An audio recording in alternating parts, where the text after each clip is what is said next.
game. Oh, I guess he uses that now. Before. Are you familiar with this woman named Lasha Lane, Darth?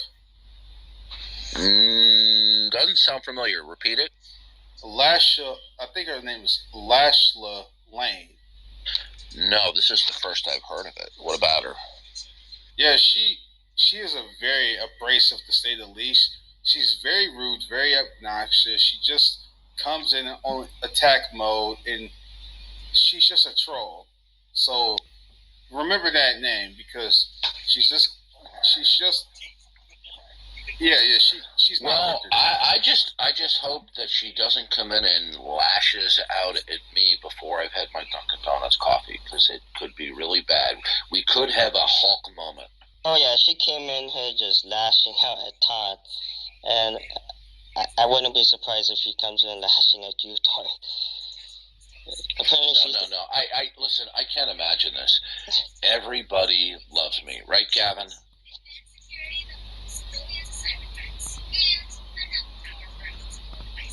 And also, Darth, what I noticed that is Gavin went silent. I think he's asleep or something.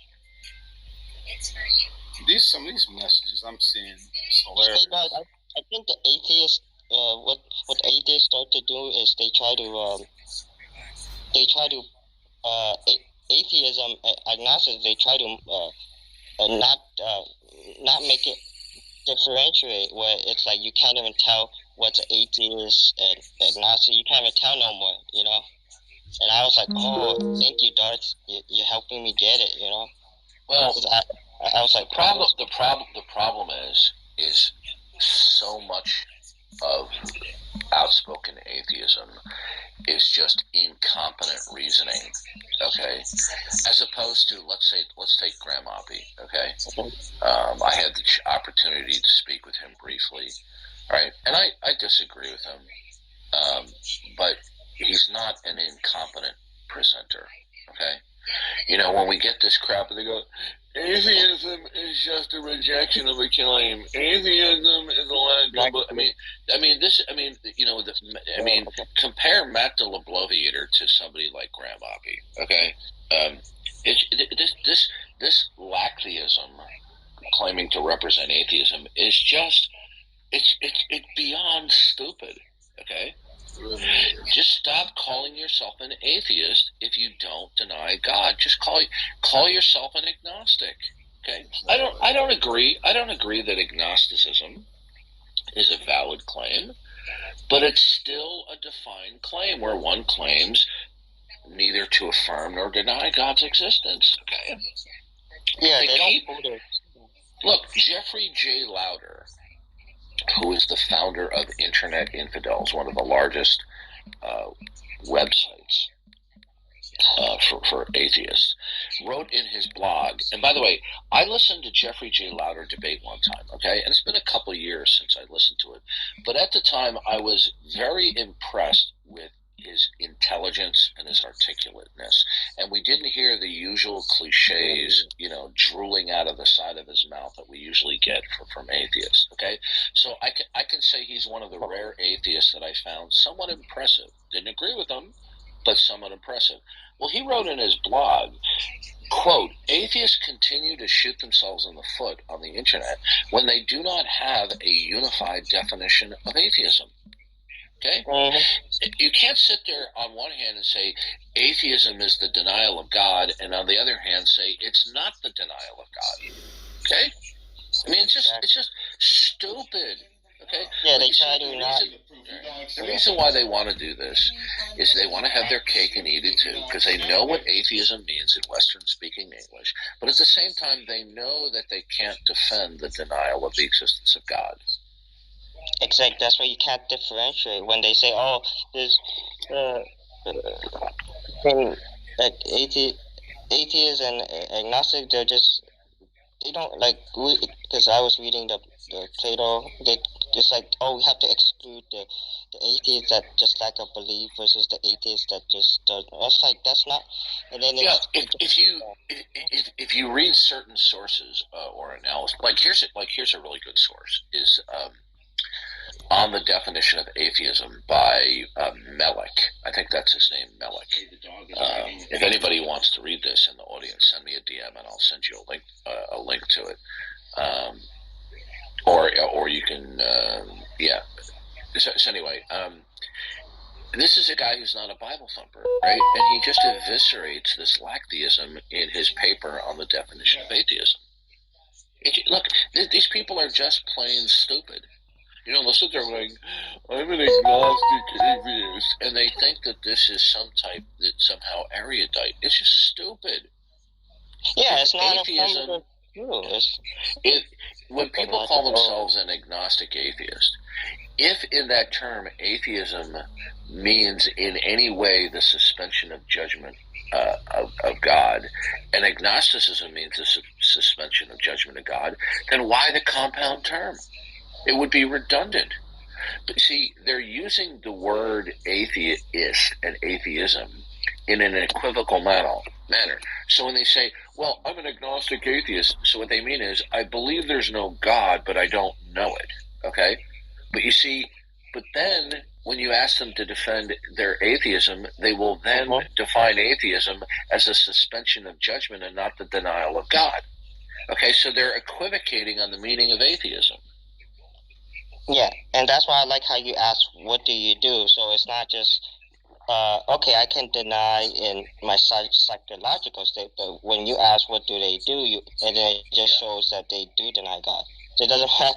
So yeah, what do you do? Thomas Huxley. Yeah, Huxley. Yeah, you can look it up.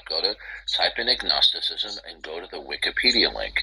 Within the first paragraph or so, it quotes Thomas Huxley, who invented the term agnosticism. It says agnosticism is the position that one will neither know or believe in something without sufficient evidence.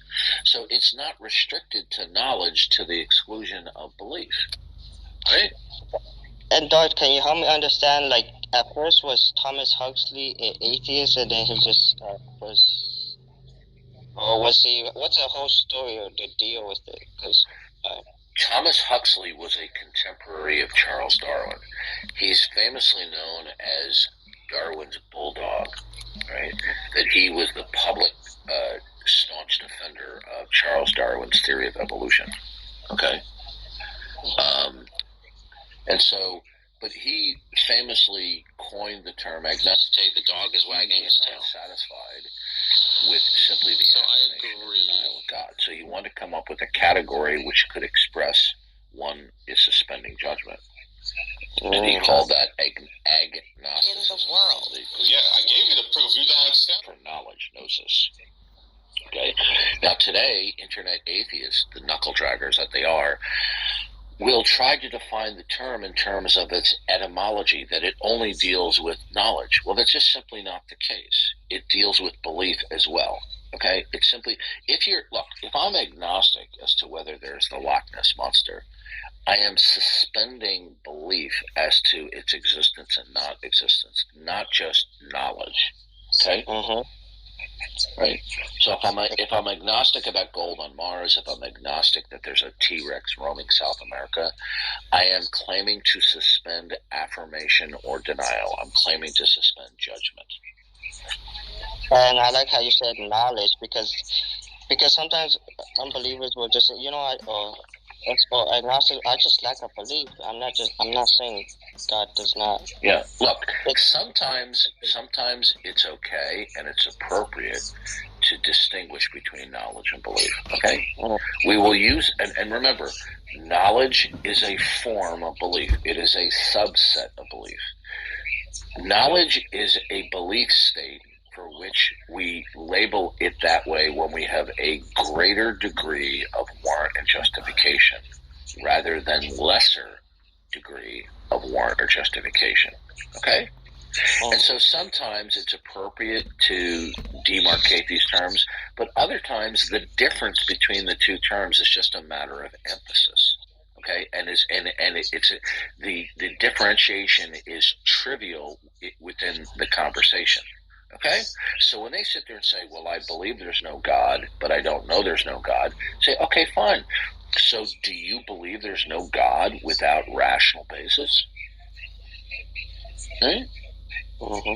You see, they're constantly trying to represent themselves in a way, right, that insulates themselves from having to defend what their real position is.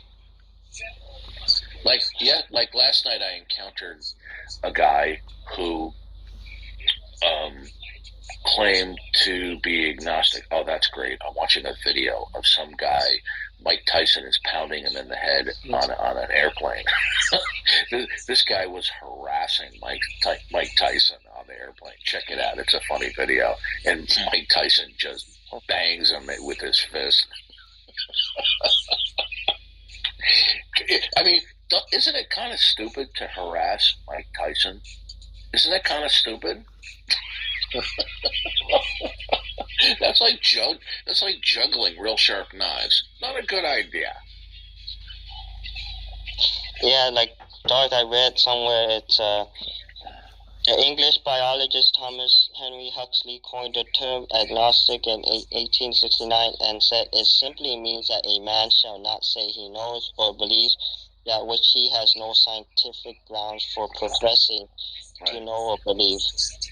Yeah. The quote that I had was he would say scientific evidence, but we don't even need to add the word scientific.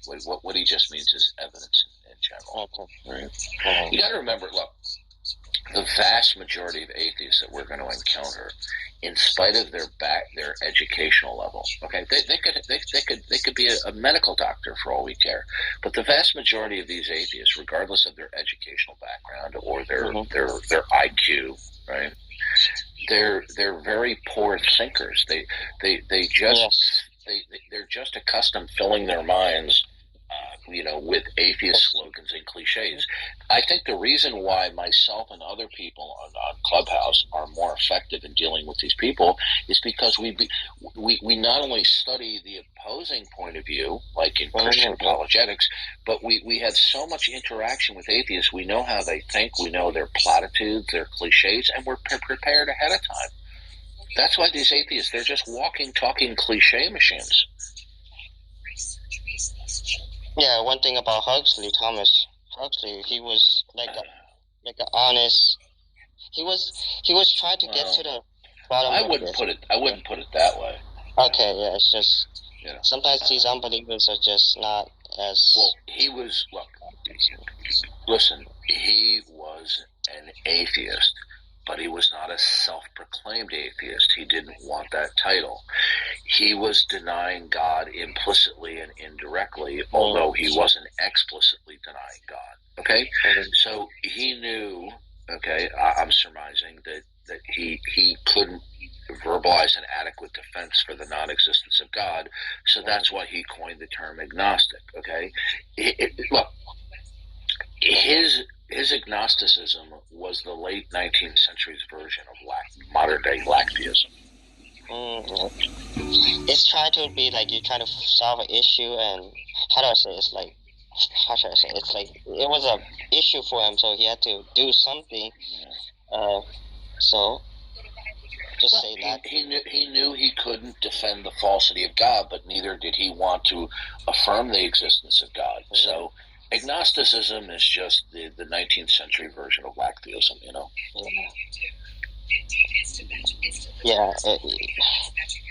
Yeah, because it's kind of like, thank you. Yeah, because I'm starting to get it. Like, once you know the.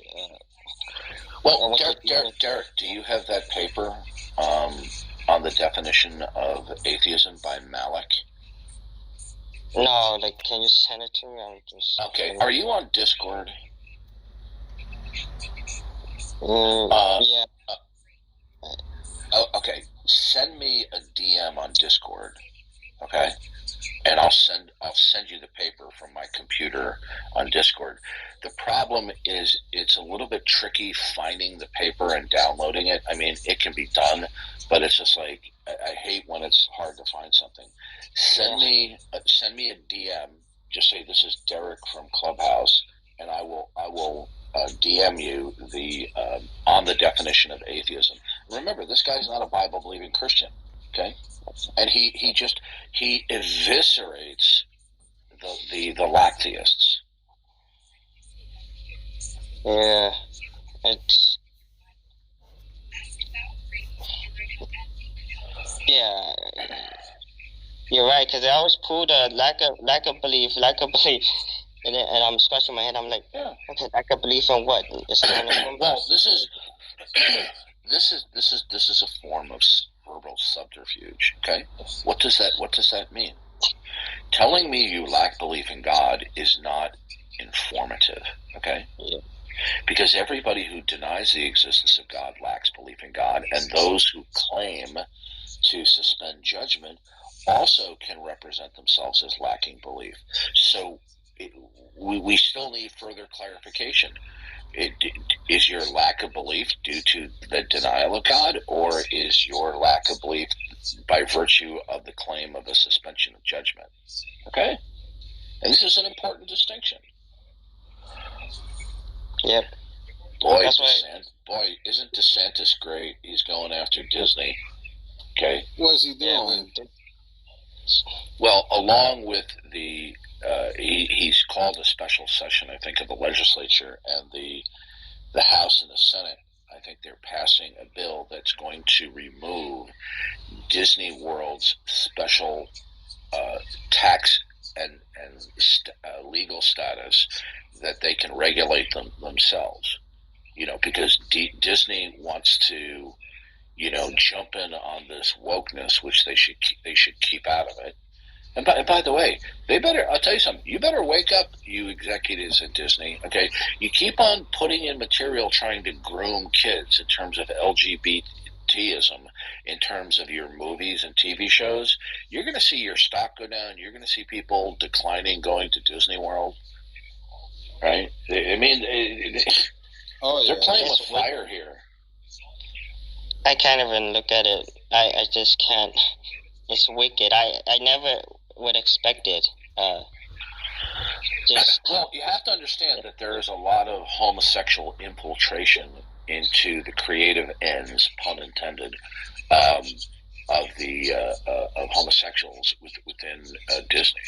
Okay, just like they have their little tentacles in other areas. It's all, listen, none of this is by accident. It's all by plan. Okay.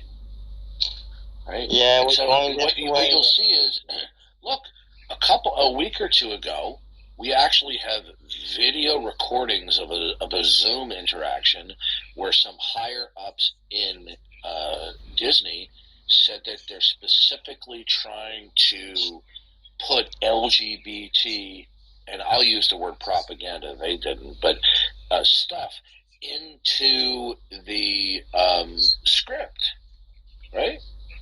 Mm-hmm. They're trying to do this, right? Yeah, the influence. Oh man, I just can't, for the kids. And look, they did it. Wow. Look, they did it. They did it in the Marvel movie. I don't know if it was in Infinity War Endgame, but one of the co-directors, there was a scene where they had some 12-step group, and one of the directors, being one of the characters in the scene, was promoting his homosexuality, right? And this is the LGBT's mafia's agenda, to normalize LGBTism, in every way they can, through the media, through academia, through education, you name it. Yep. The culture is just going down that path, and this is the inevitable result of decade after decade of inroads of the theory of evolution. This is the end result, because as each decade goes on and people believe that they're evolved, less hairy, more intelligent chimpanzees, and they believe that the universe is not created by God but is simply the result of a big explosion. Therefore, man is God on this planet, if not in the universe. Okay, and so man decides for himself what are appropriate ways of conducting himself and thinking. Right. So now, what was deviant now now becomes, quote, the new normal. And they're attempting to normalize previous deviant, what was considered utterly deviant behavior. Right? And if you oppose their normalization of their sexual fetishes and their sexual lifestyles, then they accuse you of being a bigot. Right? You have a question, Abdul? I don't have a question as much as I guess I do have a point of view, and I'm wondering to what extent this is a discussion, or to what extent there's, it's just Monday morning. It's a Friday morning. Is it Friday? Yeah, it's Friday. Yeah. Yes, it is Friday. It's a Friday morning jibber jabber. Hmm. I see that you're a recovering lawyer. What do you call 10,000 lawyers at the bottom of the ocean? I would say that's genocide. No, it's a good start. I know the What's joke. the difference? What's the difference between a dead lawyer in the middle of the road and a dead chicken? A chicken tried to cross the road. No, there's skid marks in front of the chicken. Wow. It's a lawyer joke. Come on, lawyers tell these jokes. Yes, they do. They do. I told some of my own. Yeah. Okay, so are you an atheist? Are you a theist? Do you claim to suspend judgment about God? Sorry, say again. What's that? No, say that one more time. Are you an atheist? Are you a theist? Are you an agnostic? Oh, I'm definitely an atheist. Okay, tell us why. Well, I mean, I think I'm not sure the why is necessary. I think the issue is. So you deny the existence of God for no reason whatsoever? That doesn't sound too good coming out of the mouth of a lawyer. Hang on, no, I think that it is overstated when one says coming out of the mouth of a lawyer. I think it's just like it's a confounding question for a very important reason. Wait a minute. Aren't you trained in law school to exercise critical thinking and debate skills? I am trained in law school to exercise critical thinking. I am trained in law school to be persuasive. And to reason and try to persuade others, right? Hang on. Okay. I am not here to actually try to persuade anyone to be an atheist. I'm not here to try to debate and say that you should be that. I am actually here to say that basically people who believe differently should be allowed to believe differently. Hang on. And that there should not be an encroachment on that. And I think that one thing that there should be an encroachment. I don't know what you're talking about. Okay, I will say that those who believe in a religious belief system often tend to enjoy a cultural hegemony that I think that they take for granted. And I do think. What country are you in? I'm here in the United States. Oh, okay. Aren't you glad that the founding fathers wrote the Declaration of Independence? Well, aren't you? Don't you agree with that? I mean, the founding fathers wrote the Declaration of Independence. I think there's one founding father who did it. No. They all look. They all signed on that this was their sediment. Okay. The point is this. Do you know? Okay. What is the central pillar within the complaint of the Declaration of Independence? What is it? What's the central pillar that is the basis of the Declaration of Independence? I mean, you mean apart from the fact that... I mean, you should know this as a lawyer. I should tell you that I am a British-trained lawyer. Oh, okay. Okay, so the central complaint was that the king was violating his proxy status for God. Okay? That's why the founding fathers wrote in the Declaration of Independence that that that there are certain inalienable rights that the king was trampling on. Okay, because the king was supposed to be a proxy for God. So I'm wondering what this has to do with being an atheist. Well, because then if you're an atheist, then the founders had no basis to complain about the king's treatment, because the king wasn't violating his proxy status for God. He wasn't violating inalienable rights, because there won't be any inalienable rights. So you're saying as an atheist that atheists do not have inalienable rights? As an atheist, you will have no philosophical basis to say that there are inalienable rights. Under what basis do you make that argument? Because rights are only exist by virtue of a statutory basis with an enforcement mechanism. Now, no. Okay, so there we are. So you say there's a statutory mechanism by which this is based, but so how does that? Okay, let me clarify. How does that necessitate the placement of religion? Listen to me, okay? Wait, if you're going to represent my view, do it accurate, okay? No, I'm asking a question. May I finish? Okay. Please. Okay. So if you're going to talk that somebody has a right to do this or a right to do that, that type of right presupposes a statutory basis with an enforcement mechanism. If you have neither, there are no rights to speak of. Okay? So for example, if somebody prohibits me from voting on election day for whatever reason, okay? Right? And I could say, well, wait a minute.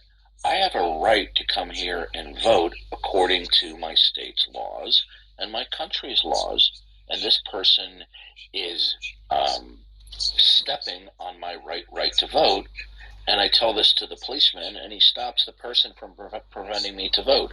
If there's no enforcement mechanism, if there's merely a statutory basis but not an enforcement mechanism, the right is just on paper. It just doesn't mean anything then. So in order for there to be a right, there must be a statutory basis with an enforcement mechanism. Now, do you want to dispute that? I'm saying that you have not in any way made a case as to why religion must be implicated in order to actually have. I didn't say. Hang on. You're changing the subject at this juncture. I'm not. No. Asked you a question. Look, as a lawyer, you should be focused. I asked you a direct question. What was that question? What was the question that I asked you? To be fair, I did. You did note that as you were speaking, I was talking, and I quieted down, and I allowed you to speak. But I did not say. What was the question that I asked you? So now I am Abdullah. It's what Abdul. Was the question it's Abdul. That I asked you? It's actually Abdul, not excuse Abdullah. Me. Abdul, excuse me. My apologies. What was the question that I asked you? Can I answer the question? Okay, you can, but what was the question that I asked you? I actually really don't know what question you asked me. Oh, okay. So I'll repeat the question that you conveniently forgot. Okay?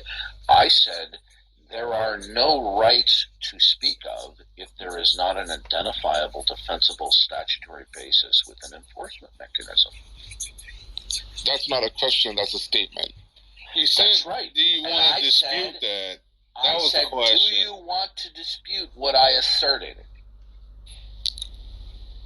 That is actually not an issue. Okay. That's what I'm saying. Do you accept what I say, or do you not accept what I just said? No, I mean, I think the rights have to be enforceable. Absolutely. Okay, hold on a second. Does there have to be a statutory basis? Well, there has to be statutory mechanisms by which to, kind of right, and that's spell out the parameters of those rights. No, mechanism has to do with enforcement. Okay, there's no enforcement without there being a statutory basis. Whether the statutory basis is codified in text or whether it's an oral statute, like an edict from a king. Okay, I think now. Can you have a right without a statutory basis? I mean, I think you can spell out rights, but I think that, as you say, it's not at all feasible for these rights to have any particular meaning if Okay, they're you're not enforceable. focusing on my question. I'm actually focusing on I'll repeat the question again.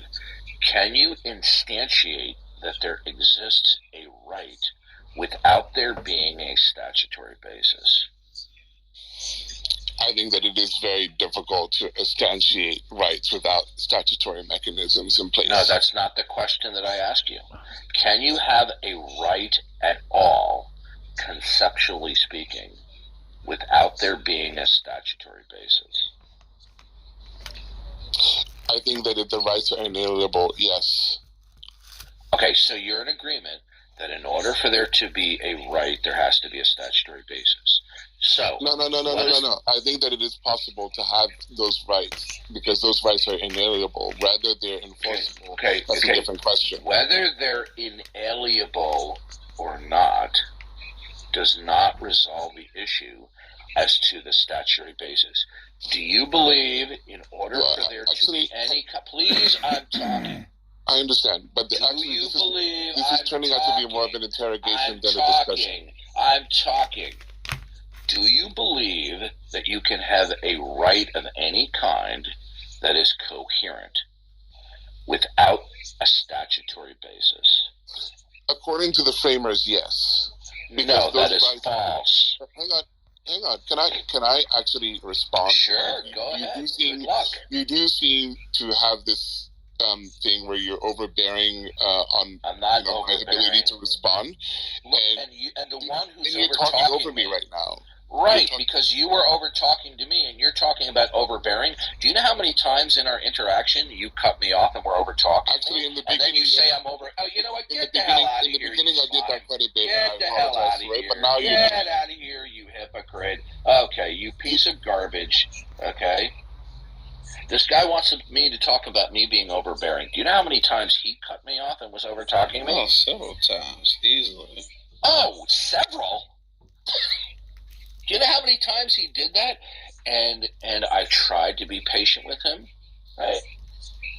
And you'll notice how many times he keeps on trying to do the semi-rabbit trailism. Yeah. He's definitely a lawyer, that's for sure. I mean, yeah, he's definitely a lawyer. Okay. So how do you have an inalienable right when there's no statutory basis? If there's no God, there's no creator and lawgiver, where's the statutory basis for it to be inalienable? The reason why they cannot be taken away, okay, is because they're God-given. Right? Now, they can be trampled on from the founder's point of view, okay? Right? But you see, it can't be taken away because it's God-given from the perspective of the founders. That's why it's inalienable. So if the statutory basis is not God-given, then it can be removed because any lawgiver could be supplanted by a change of legislation or an overthrow of whoever is in control, like the king. Okay? The reason why the right to liberty, life, happiness, as the founders saw it, was inalienable is because man could not overthrow God's authority as lawgiver and maker. Okay? That's why it was inalienable. Okay? So in other words, they could trample under God's provision that we're granted life, without and all that. Yeah. So, for example, the king could temporarily,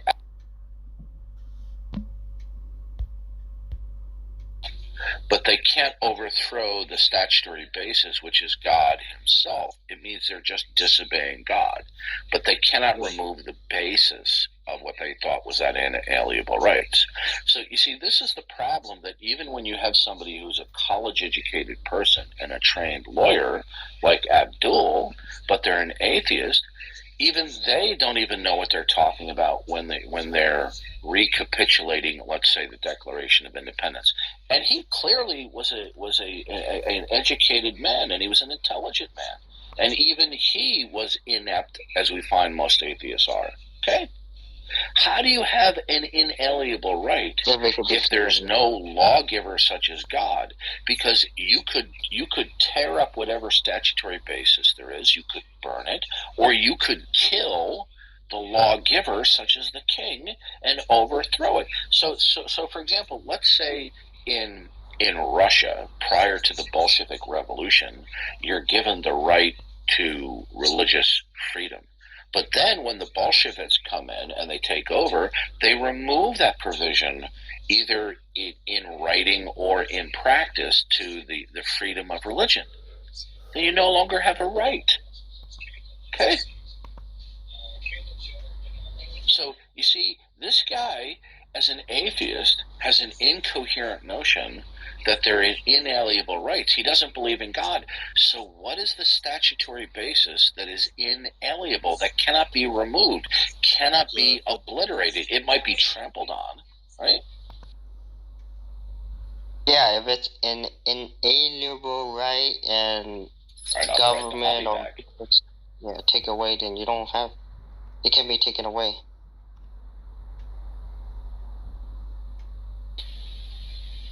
And he certainly didn't provide what that is on his atheism at all. Because it doesn't exist on his atheism. It's that simple. Yep. Because it's, and I said this before, it was like, you know, if you get your rights from government and it can be taken away, then you basically have no rights. It's gone. Like, you can't get it back.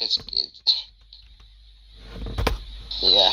That's why I think Christianity is so dangerous to so many governments, because there's a lot of governments in the world that hate Christianity, they hate the Bible, and the reason being is the Bible, when you read through the pages of the Bible, there's justification in there for someone to disregard the government if what this government is doing goes against the teachings of God. So it's better for these communist-type governments to rid their nation of religion, and specifically Christianity, because they don't want these people having justification to stand against what they're trying to do. And I think a lot of times you see this stupid narrative that Christianity was formed in the 300s, I think, by